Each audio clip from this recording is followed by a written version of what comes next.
Hello दोस्तों, welcome back to favourite channel for blaster. मैं हूं आपका होस्ट रवि। ओके जी, जिस तरीके से बताया था कि छुट्टी का दिन होगा, लीन डे होगा, वॉल्यूम कम होगा, स्कैल्पर्स के काफ़ी ज़्यादा मज़े होंगे और मार्केट जहां से स्टार्ट होगी वहीं उसके आसपास रहेगी, तो ज़्यादा मूवमेंट नहीं होगी। तो सेम चीज़ें वही रहीं, लेकिन वही चीज़ है कि जो फ्री व्हाट्सएप ग्रुप था उसमें भी कुछ सिग्नल्स वगैरह चलते रहे और स्कैल्पर्स ने काफ़ी ज़्यादा अच्छी कमाई की आज के दिन भी। ओके जी। मैं अक्सर आप लोगों को ना हर एक को ये बात कहता हूँ कि ये जो इस किस्म के जो लीन डेज होते हैं ना, या कोई ऑफ डेज होते हैं, ऑफ डेज तो बार लिए कि इतना हमारा हेक्टिक काम है, तो you should always always have some sort of of days. और आप जो है वो लिया कीजिए। लेकिन ये जो इस किस्म के जो दिन होते हैं कि जिन दिनों छुट्टी हो, लीन डेज होते हैं, तो उसमें आपको कोशिश करनी चाहिए ज़्यादा से ज़्यादा सीखने की। मेरा हमेशा से एक ही चीज़ पे फोकस रहा है कि लर्न किया करें। फ्री व्हाट्सएप ग्रुप जो फ्री कम्युनिटी है, जिसके अंदर आप पूछ सकते हैं, सवालात पूछ सकते हैं, चीज़ों को लर्न कर सकते हैं, बहुत सारी चीज़ों को, नॉलेज बेस को आप डिस्कस कर सकते हैं, वो टोटली फ्री है। आप उसको ज्वाइन करने का तरीका क्या है, ऑक्टाफ्लेक्स और एक्सनेक्स पे आप हमारे आईबी लिंक के साथ जुड़िए और वहाँ पर ट्रेड कीजिए। और जो है वो लिंक वीडियो डिस्क्रिप्शन में दिया हुआ है, व्हाट्सएप नंबर भी दिया हुआ है। और उसके अलावा जो है ऑलरेडी अगर आप ऑक्टाफ्लेक्स और एक्सनेक्स के ऊपर काम करते हैं तो फिर लाइव चैट के ऊपर जाइए और वहाँ पर आईबी नंबर चेंज कर लीजिए, वो भी लिंक डिस्क्रिप्शन में मौजूद है। और you can be the part of that beautiful community. देखिए, कम्युनिटी बहुत स्ट्रॉन्ग रोल प्ले करती है आपके लर्निंग के अंदर, आपके चीज़ों को सीखने के लिए, मामलात को जो है करने के लिए। देखिए, ये लॉन्ग प्रोसेस है। ट्रेडिंग हमेशा से एक लॉन्ग प्रोसेस का नाम है। ट्रेडिंग कभी भी कुछ दिनों के अंदर, कुछ झटकों के अंदर चीज़ों को सीखने का नाम नहीं। हमें हमें बहुत साल साल गुजर गए, लेकिन उसके बावजूद there is always something new to learn for us. और अगर कोई बंदा कहता ना कि जनाब हाँ जी मैं तो बिल्कुल परफेक्ट हूँ और जो मेरा फॉर्मूला है वो that is totally winning formula और मुझे कुछ भी सीखने की और करने की ज़रूरत नहीं है, तो they are basically living in fools paradise. और फ्री व्हाट्सएप ग्रुप की यही क्वालिटी है कि कम्युनिटी है, वहाँ पर बहुत अच्छे अच्छे ट्रेडर्स हैं, लोगों को बताते हैं, सिखाते हैं और इट्स सेल्फ जो है वो एक स्ट्रेंथ बनती है। देखिए, अनलाइक अनलेस एंड के ये वही बात है कि जो चीने मीने ग्रुप है, 20-30 पिप्स वाले, सारा कुछ है, ये आपको कुछ भी नहीं कर पाते। ये बेसिकली इनका फोकस नहीं है। जो चीज़ें, जो रिजल्ट्स एक न्यू कमर को इनिशियल तौर पे गाइडलाइन चाहिए होती है, वो बहुत लेट जाके समझ में आती है। अच्छा, उस लेट पहुंचने पहुंचने बहुत सारे लोग इस फील्ड को छोड़ने का डिसीजन ले चुके होते हैं, तो that is something very very wrong. अच्छा, उसी सिलसिले की कड़ी है पाकिस्तान के अंदर, क्योंकि प्रॉपरली एक ट्रेडिंग लर्निंग एकेडमी, चाहे आपने स्टॉक्स के अंदर काम करना है, लोकल मार्केट में काम करना है, you always need those trading indicators to work. तो इस किस्म की जो है वो एकेडमी का कॉन्सेप्ट नहीं था। ऑल्दो के जो है वो ऑनलाइन एकेडमी है और उससे हमारे जो इंडिया, यूएई, कतर, यूरोप और यूके और बेताशा जो है वो हमारे क्लाइंट्स उससे फ़ायदा उठा रहे हैं। तो उस फॉरेक्स मास्टर अकेडमी, क्योंकि ऑनलाइन क्लासेस भी हैं और जो है फिजिकल क्लासेस भी हैं, तो फिजिकल क्लासेस का ऑब्वियसली ज़रा जो वो जो सेंस होता है, चीज़ें होती हैं, उसका डिपेंडेंसी, उसका रिजल्ट ही और होता है। तो वो भी क्लासेस मौजूद है 15 जुलाई को भी, इंशाल्लाह होपफुली कि हमारा जो है वो बैचेस कंप्लीट हो जाएंगे। बहुत छोटी थोड़ी बहुत ही सीट्स रह गई हैं, तो पीपल आर कॉन्टेक्टिंग अस और रजिस्टरिंग देमसेल्फ फॉर दैट। क्योंकि मैं हमेशा ही बात करता हूँ कि आपको चीज़ों को सीखना है। बेसिक, एडवांस, फंडामेंटल और ट्रेडिंग लैब, ये चारों किस्म के फॉर्मेट्स वहाँ पर जो है वो प्रोग्राम किए जाएंगे इंशाल्लाह। एक बड़ा ही लार्जर विजन है। आई होप कि आप सब लोग उससे फ़ायदा उठा सकें, क्योंकि असल चीज़ ये है कि बहुत सारे लोग होते हैं जिसे सिखा देंगे, कर देंगे, यकीन करने खुद कुछ नहीं आता और क्वालिटी यहाँ पर नहीं दी जा रही। मैं बार बार, देखें, मैं इस प्रोसेस से गुजरा हूँ, मुझे पता है कि मुझे कितना टफ टाइम देखना पड़ा है चीज़ों को सीखने के लिए and to become a profitable trader. तो वही experience I just want to deliver. और बात हुई थी कि बहुत सारे लोग जानते हैं कि because I am my self a trading, have a trading portfolio. हमारा काम ये नहीं है कि जनाब अच्छा जी कोर्स सीख लो, वीडियो बना लो एंड दैट्स इट। ये काम नहीं है। असल असल पैसा ट्रेडिंग के अंदर है। If you want to earn money you have to be a very very good trader, and that's what अल्हम्दुलिल्लाह वी आर। और हमारी टीम है पूरी अच्छी, they are good people over there. तो खैर बात करते हैं जी अब कल का दिन, जिस तरह मैं न्यूज़ को बहुत इंपॉर्टेंस देता हूँ। FOMC fundamentally FOMC is very very important. और लेकिन FOMC में क्या होने जा रहा है, एक्सपेक्टेड यही है कि कहा जाएगा जी नंबर्स बहुत हैं, अच्छे आ रहे हैं, इकोनॉमी स्टिल रिजिलियंट, बट जो है वो नीचे नहीं आ रही है इन्फ्लेशन, तो हमें इंटरेस्ट रेट इंक्रीज करना है। और ये चीज़ जो है ना आपको सुबह से जो मार्केट के अंदर नजर आनी शुरू हो जाएगी। DXY will keep on start on getting the strength.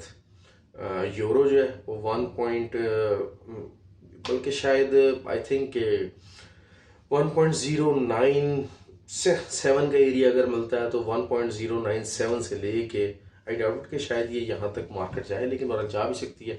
और 1.105 तक का ये सेलिंग एरिया है, इसके ऊपर कैसल दे के आप सेलिंग कर सकते हैं। It will give you good opportunity, solid opportunity up to the level of 1.075 तक। ठीक हो गया। दूसरा GBP है, दोबारा अगर आपको 1.278 से 1.283 इस रेंज के अंदर मिलता है, ऊपर का एसएल दे के सेलिंग कीजिए। It should be a good selling opportunity, क्योंकि DXY स्ट्रेंथ पकड़ेगा।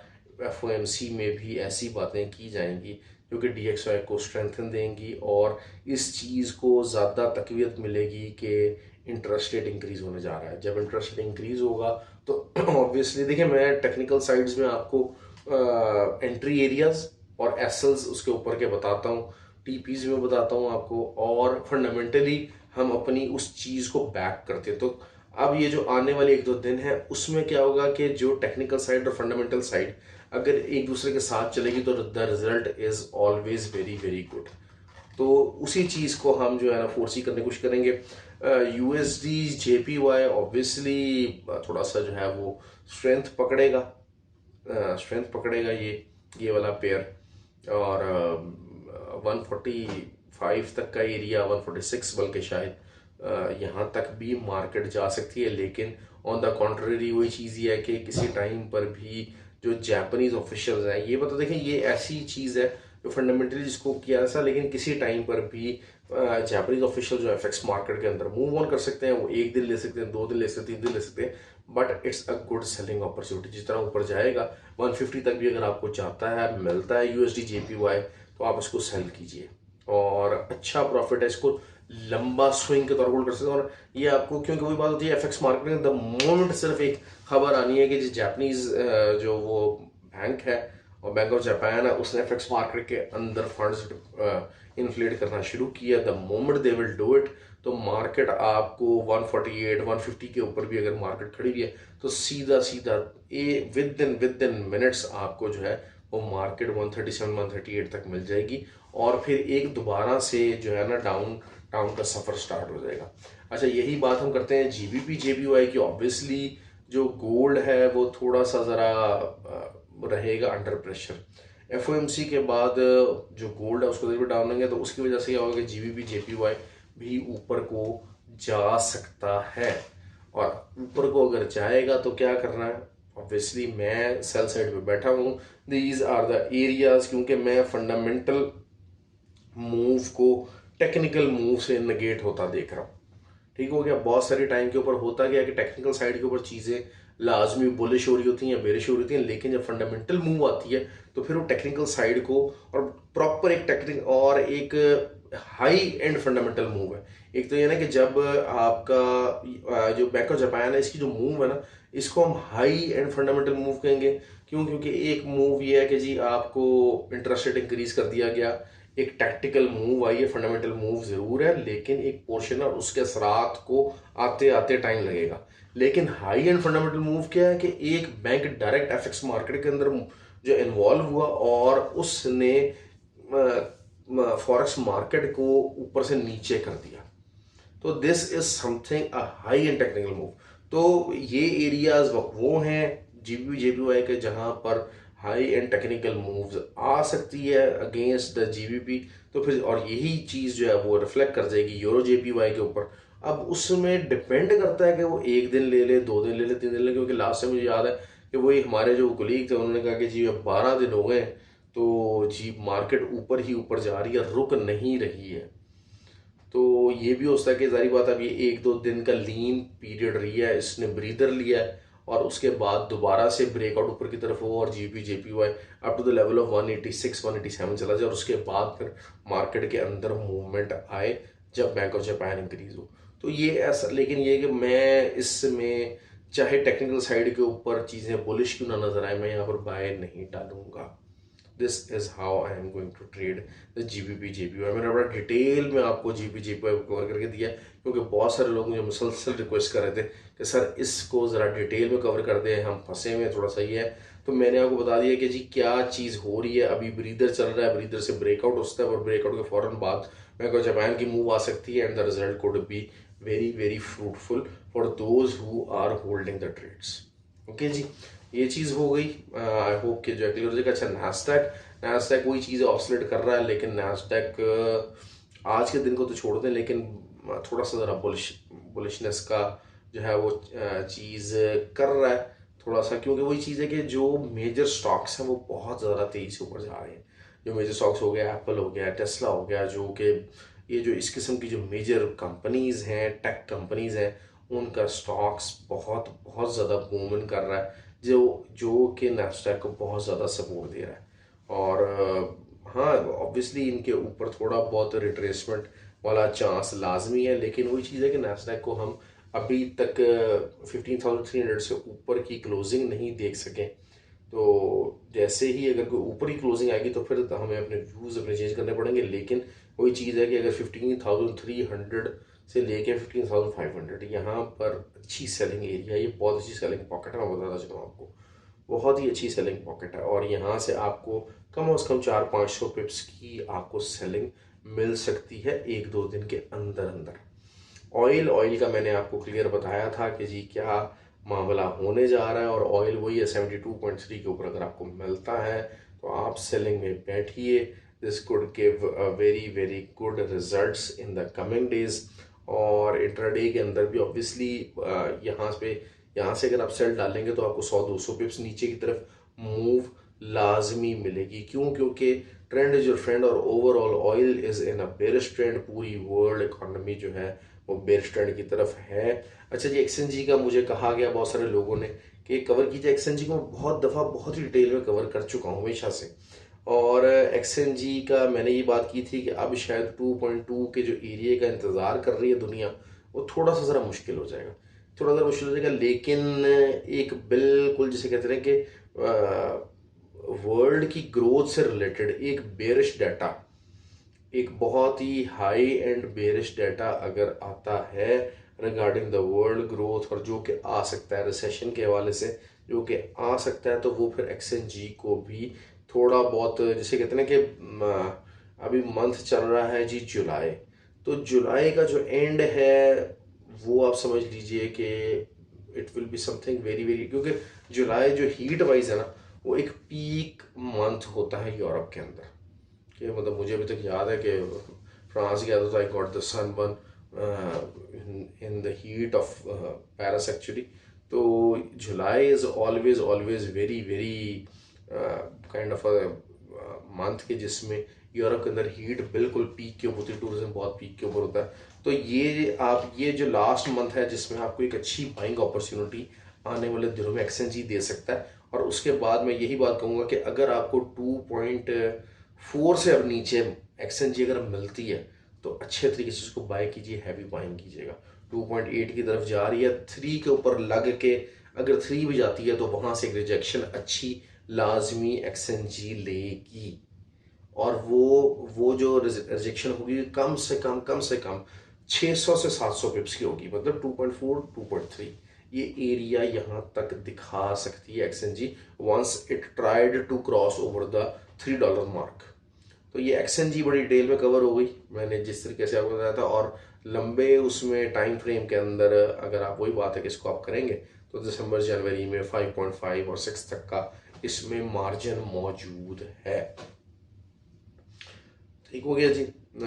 आगे अब हम चल लेते हैं जी जीबीपी का। जीबीपी का बता दिया आपको क्लियरली, और जीबीपी जेपीवाई भी हो गया, यूरो हो गया। अच्छा, गोल्ड थोड़ा सा ज़रा जिसे कहते हैं कि कनेडियन यूएसडी कैड जो है वो 1.322 का जो एरिया है, it's a good buying area. क्यों? क्योंकि वही चीज़ है कि डीएक्सवाई को सपोर्ट मिलेगी। मैंने कल भी आपको बड़ी डिटेल में रिसेशन का इम्पैक्ट डीएक्सवाई के ऊपर समझाया था, मतलब काफ़ी ज़्यादा डिटेल एनालिसिस था कि जी आपको कैसे जो है वो उसमें सपोर्ट मिल सकती है। अच्छा, यूरोजोन का जो है वो कंज्यूमर प्राइस इंडेक्स जो है वो है, उसका भी डाटा है, एक हाई एंड डाटा मौजूद है, और there is a high chances के जो है वो प्राइस इंडेक्स उसकी जो वो है, वो जो डाटा है वो that is in the favour of euro के जनाब जो है ना वो थोड़ा सा इन्फ्लेशन को रिडक्शन की तरफ है। -1.8 का कंसेंसस दिया हुआ उसका। तो अगर वो -1.8 आ जाता है तो फिर इसका मतलब ये है कि यूरो जोन को इंटरेस्ट रेट भी इंक्रीज करने की ज़रूरत नहीं पड़ेगी। तो this will also put lot of pressure on the euro price. तो यूरो एक अच्छी जगह पर है जहाँ पर आप एक अच्छी इसको सेलिंग अपॉर्चुनिटी के तौर पर लाजमी तौर पर इसको देख सकते हैं। अच्छा जी, बात कर लेते हैं गोल्ड की। तो गोल्ड अगर तो 1937 के ऊपर जाता है, वैसे तो 1930 की एक अच्छी रेजिस्टेंस बन चुकी है क्योंकि 2 दफ़ा रिजेक्शन इस पे के ऊपर आई है। लेकिन वही चीज़ है कि अगर जस्ट इन केस, बहुत सारी दुनिया सोच रही है कि शायद ये 37 के ऊपर चला जाए, लेकिन अब शायद थोड़ा सा ज़रा वीकनेस का शिकार ज़्यादा हुआ है, और 30 कुड बी द एरिया के जहाँ से आप उसको एंट्री ले सकते हैं। लेकिन सेफर एंट्री ऑब्वियसली वही है कि 37 और 41 के पास से अगर होगी, और अगर होती है तो एटलीस्ट इसको 1896 यहाँ तक लाजमी जाना चाहिए। ये मैं आपको बात बता दूँ, आपको 1896 कैन भी 96 कह लें, 98 कह लें, ये तो एरिया आपका लाजमी इसको हिट होना चाहिए आने वाले दिनों के अंदर। और ओवरऑल जो है वो इंटरेस्ट रेट इंक्रीज होने की वजह से थोड़ा बहुत जो है वो, लेकिन ये एक बात है कि थोड़ा सा अगर बाइंग की तरफ जाता है तो it will be something a bull trap. बहुत सारे लोग इस टाइम पर रिटेलर्स बाय में बैठना चाह रहे हैं, लेकिन फंडामेंटली जो है वो इस टाइम पर गोल्ड जो है वो वीक है। ये मैं आपको बात बताता चलूँ, ओवरऑल ट्रेंड भी सेलिंग की तरफ है। हाँ, रिट्रेसमेंट ज़रूर है। रिट्रेसमेंट को आप कैसे मुहैया करेंगे? फिबोनाची लगाएं और उसको रिट्रेसमेंट को मुहैया कीजिए और वहाँ से सेलिंग में बैठने की कोशिश कीजिए। और अगर आपको बाय में बैठना भी है, मैं हमेशा बात करता हूँ कि अगेंस्ट द ट्रेंड अगर आपको ट्रेड लगानी है तो SL should be very very tight and very very precise. ये चीज़ हमेशा अपने जहन के अंदर रखिए। मॉर्निंग के अंदर आपको बाइंग अपॉर्चुनिटी लाजमी मिलेगी। बहुत सारे लोग बाय में बैठना चाहेंगे, बैठना पसंद करेंगे। रिटेलर, क्योंकि रिटेलर जो है वो बैठना चाह रहा है बाय की तरफ और अपना बेड़ा गर्क करना चाह रहा है, तो ज़रूर कर सकता है।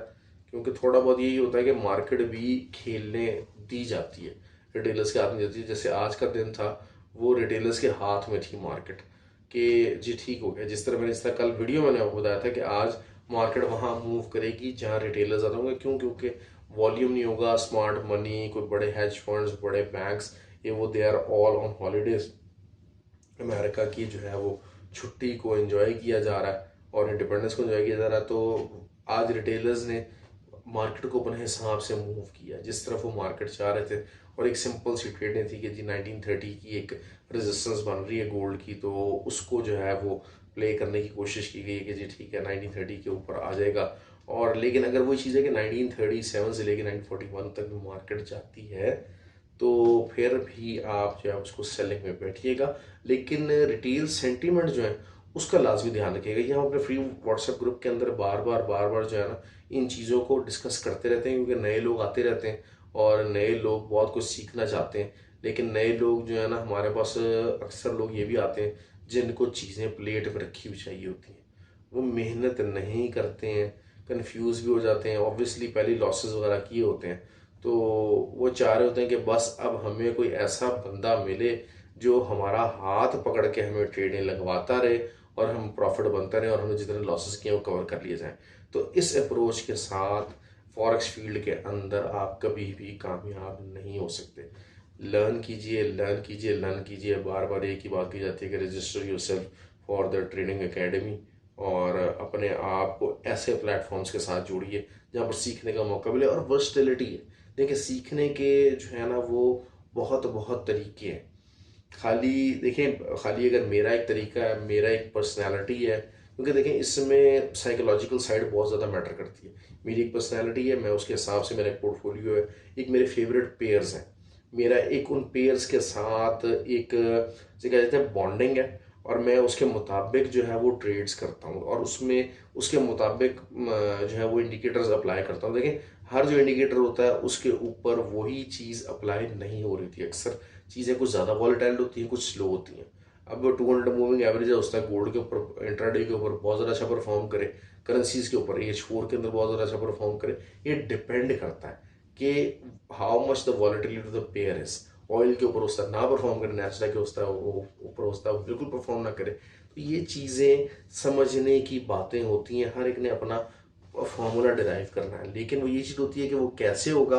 आप पहले उन इंडिकेटर्स को सीखेंगे, उनका कॉम्बिनेशन चलाना सीखेंगे, उनको कॉम्बिनेशंस के अंदर बैठना सीखेंगे, फिर अपने एक्सपीरियंस को उस चीज़ के साथ जोड़ेंगे, उसकी बैक टेस्टिंग करेंगे, डेमो के ऊपर टेस्टिंग करेंगे, फिर एक्चुअल फंड्स के साथ उसको टेस्टिंग की फॉर्म में लेकर आएंगे, फिर अपनी पर्सनैलिटी को, स्ट्रेस मैनेजमेंट को, अपने आप को एडजस्ट करेंगे। यार अच्छा मैं इंट्राडे कर सकता हूँ, स्विंग कर सकता हूँ, कि मैं सिर्फ स्कैल्पिंग कर सकता हूँ, इससे ज़्यादा कि मेरे अंदर एबिलिटी नहीं है। क्योंकि देखिए scalping is much more easier, scalping आसान तरीन फॉर्म ऑफ ट्रेडिंग है। क्यों? क्योंकि रिजल्ट जल्दी आ जाता है, और जब वो छक्के लगते हैं तो फिर वो रिजल्ट अच्छा भी बहुत लग रहा होता है, और सक्सेस बहुत जल्दी मिल रही होती है, आपकी पेशेंस स्ट्रेस नहीं हो रही होती, आपको जो वो स्ट्रेस है वो कम से कम हो रहा होता है। लेकिन वही चीज़ होती है कि आप जो स्कैल्पिंग के SOPs हैं पहले वो डिराइव करें पूरी तरह, और उनको पहले पूरी तरह अपने ऊपर लागू करें कि आपने इन SOPs के साथ हटना नहीं। बहुत सारे लोग कहते हैं हम स्कैल्पिंग तो कर रहे हैं, लेकिन उनके स्कैल्पिंग के SOPs ठीक नहीं होते। अब ये जो चीनो मीनो के ग्रुप हैं वो स्कैल्पिंग के सिग्नल्स दे रहे होते हैं, वो 30 पिप्स का TP1 होता है, लेकिन 70 पिप्स का जो है सेल होता है। तो ये इस किस्म की चीज़ें जो है ना, ये को फजूल किस्म की चीज़ें होती हैं। और स्कैल्पिंग सबसे अच्छी जो है वो होती कब है? वो न्यूज़ टाइम के ऊपर होती है। मैं ये मानता हूँ हमेशा जो न्यूज़ टाइम के ऊपर ज़्यादा वॉलिटिलिटी का टाइम होता है उस टाइम पे सबसे ज़्यादा अच्छी होती है। लेकिन कुछ लोग जो है जो स्लो टाइम होते हैं उसमें स्कैल्पिंग करना पसंद करते हैं। क्यों? क्योंकि उसमें न्यूज़ का इम्पैक्ट नहीं होता, उसमें टोटली इंडिकेटर बेस्ड ट्रेड हो रही होती है। तो वो कहते हैं कि जी हाँ जी हम न्यूज़ से ज़रा हम घबराए हुए हैं, और हम इंडिकेटर बेस्ड ट्रेडिंग है और हम उसके ऊपर करेंगे काम, और स्कैल्पिंग में अच्छे रिजल्ट लेते हैं। तो ये चीज़ आपको टाइम के साथ साथ, सीखने के साथ साथ आती है। लोग कहते हैं यार बस हमने भाईजान की फॉरेस्ट ब्लास्टर कम्युनिटी ज्वाइन की है और हमें बस थोड़ा थोड़ा बस सिग्नल आना शुरू हो जाएंगे और डॉलरों की बारिश होना शुरू हो जाएगी। भाई ऐसा नहीं है, ट्रेडिंग की रियलिटी बहुत डिफरेंट है। मैं बार बार अपनी वीडियोस के अंदर यही चीज़ बनाने की कोशिश करता हूँ that it is a totally a different ball game. You always have to realise that. Okay जी, ख्याल रखें, हैव अ गुड डे, और प्लीज़ वीडियो को लाइक कीजिए, शेयर कीजिए, कमेंट किया कीजिए, और थैंक यू वेरी मच जी, बहुत शुक्रिया आपका।